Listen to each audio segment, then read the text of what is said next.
Hello అండి, welcome to Jyothish kitchen. నేను ఇప్పుడు చేపల ఫ్రై చేస్తున్నాను. చేపల ఫ్రై చాలా ఈజీగా సింపుల్గా ఏ విధంగా చేసుకోవాలో చూపిస్తున్నాను. ఓకే, చూస్తారు కదా. ప్రాసెస్లోకి వెళ్దాం. ఇదిగోండి, చేపల ఫ్రై కోసం 2 చేపలు తీసుకున్నాను నేను. దీనికి కొద్దిగా పసుపు వేస్తున్నాను. ఓకేనా. ఈ చేపలకు సరిపడా ఇదిగో కొంచెం సాల్ట్ వేసాను. చేపలకు సరిపడా సాల్ట్. ఓకేనా. 2 చేపలే తీసుకున్నాను కాబట్టి ఇదిగో కారం, కొద్దిగా కారం వేసాను. ఓకే, కొద్దిగా గరం మసాలా వేసాను, ఒక పావు స్పూను. ఓకేనా. కొద్దిగా జీరా ధనియా పౌడరు. ఓకేనండి. ఇవన్నీ ఇలా మిక్స్ చేసేయాలి మనం. ఇవన్నీ ఇలా మిక్స్ చేసేసి చేపలకి ఇలా అప్లై చేయడమే. ఓకే, చేపలకి ఇలా అప్లై చేసేసి ఒక అరగంట ఉంచండి, ఫ్రై చేయాలి.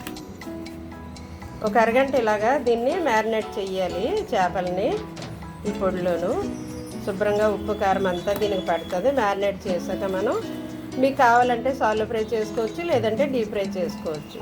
ఈ విధంగా చేయాలి. చూద్దామండి ఫిష్ ఫ్రై ఎలా చేయాలో. నేను ఆయిల్ వేసాను. ఆయిల్ ఇలా పెనమంతా స్ప్రెడ్ చేస్తున్నాను, ఎందుకంటే నేను డీప్ ఫ్రై చేయను. డీప్ ఫ్రై అంటే మరీ ఆయిల్ ఎక్కువ హెల్త్కి మంచిది కాదని భయం నాకు.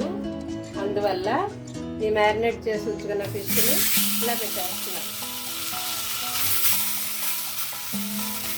ఇలా సిమ్లో కొద్దిసేపు ఉంచాలండి, ఒక 2 మినిట్స్ అలాగా. అప్పుడు తర్వాత దీన్ని మళ్ళీ టర్న్ చేయాలి. ఓకేనా. అయితే ఆయిల్ కొంచెం స్ప్రెడ్ చేసి వేసాను కాబట్టి దీని చుట్టూ ఇలా డ్రాప్స్ వేస్తున్నాను నేను ఆయిల్.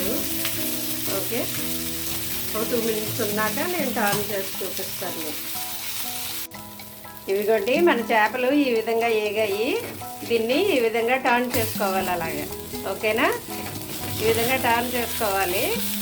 కొద్దిగా ఆయిల్ స్ప్రెడ్ చేయాలన్నమాట చుట్టూరు. అంతే. ఆల్మోస్ట్ అయిపోయి తీసేస్తాను. ఓకే, ఇదిగోండి అయిపోయింది మన ఫిష్ ఫ్రై. డిష్ అవుట్ చేశాను. ఓకేనా. చాలా టేస్టీగా ఉంటుంది, ఈజీగా సింపుల్గా చేసుకోగలిగేది.